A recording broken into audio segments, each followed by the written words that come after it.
waxaannu leenahay shaahabsiib iyo talisom iyo saadkan layidhi maanta maxaan ku heshay 24 saacadood wax la aqbali karo taasba ma haddee waxaannu leenahay shirkadaha wakhti ay kaga bogtaan hawshooda iyo maxaan ku arrimaadkooda ha la siiyo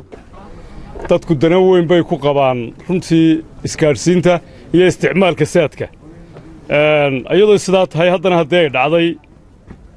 oo loo arkay inay sidani xal tahay in la yidhaahdo 48 saacadood 24 ama 48 saacadood waa isku mid laakiin way yar tahay waa wakhti yar saadkana ummadda reer Somaliland oo dhan baa isticmaasha kuwa adhiga la jooga kuwa geela la jooga kuwa beeraha jooga ka caana iibinaya ka dhuxusha iibinaya ummaddiba saad bay sidataa gebigeediba joojinta dahab iyo saadka oon sixir bararka dee khusaynin waxyaabo kala sixir bararka khuseeya kuwaas ma khuseeya ma leh go'aankan haddaba xukuumadda soo saartay shirkaduhu way qaateen sidiisaba waanay ku mahadsan yihiin hase yeeshee 24 saacadood gudahood saadka iyo dahabka wixii ay ka jireen kala baxaan dee horta safaf dheer bay dadku galayaan Soomaaliland dhan lacagta dee way ugu wada jirtaan ka xoolaha la jooga ka badii jooga ka miyiga jooga cid walba waxba ugu jira waxaanu ka xunahay ilaa laascaanood ilaa saylac in cidda ariga la joogtiya cidda geela la joogtiya inta looda la joogtiya inta socotada ah waa saad waxa lagu isticmaalaa imka cid isuma socotayso oo gacanta waxba iskama siiso waxa aan ka hadlanaa yacni dhaliisha ninkii leh ee doonaya inuu kula galgasho cid aan u lahayn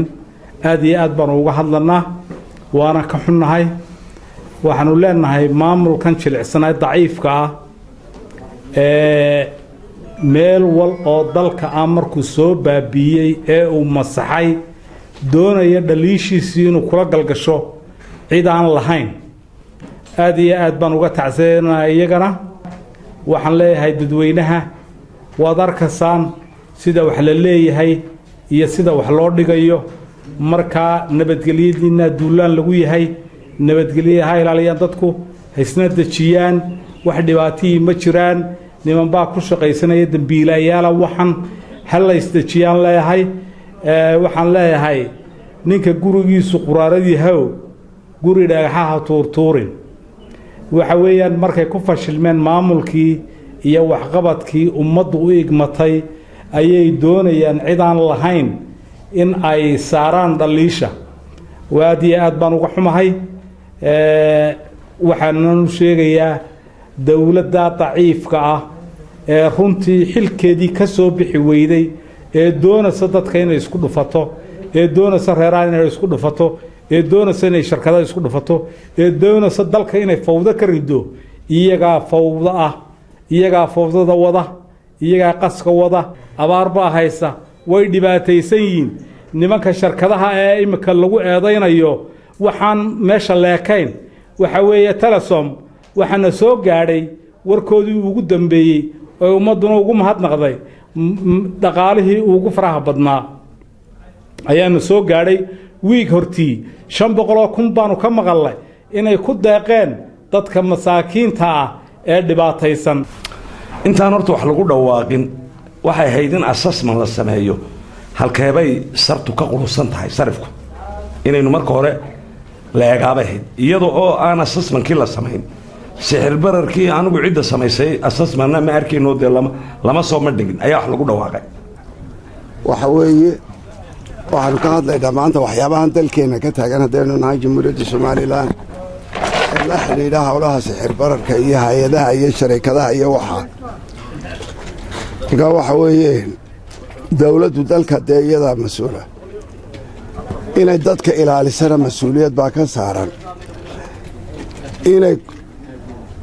ummadda iyo baacamshtariga iyo hay'adaha maaragtay dalku leeyahay ilaalisana mas'uuliyad baa ka saaran waxaanay Soomaaliland ku caanamaashay in wax la istuso waxa weeye dadku in cashuurta shirkaduhu waxa weeye kuwa cashuurta laga qaado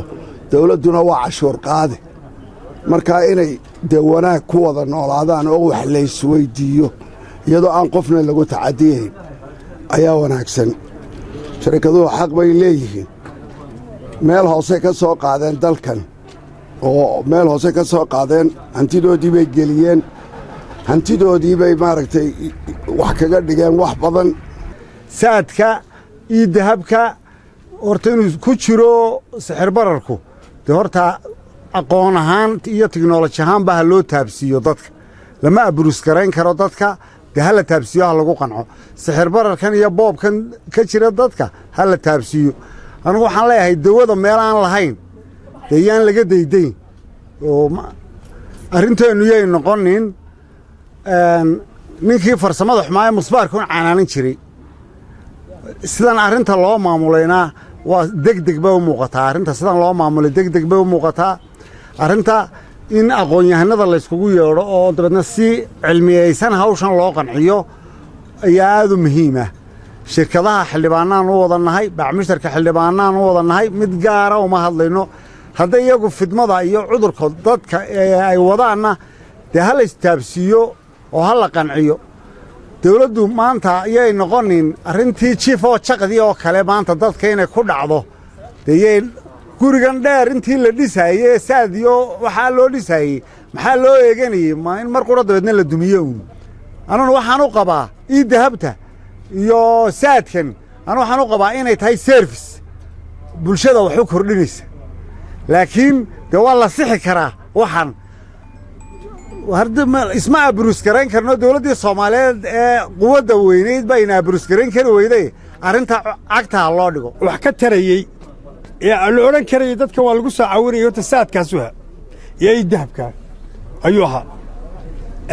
saadkaa iyo ii dahabkaas hadday joogsadaan bal ninka xaafuun maanta tegey xaafuun iyo baderbeelo jooga iyo baargaal jooga xagguu lacagta kagala baxaya halka wax loogu dirana saadka ahayd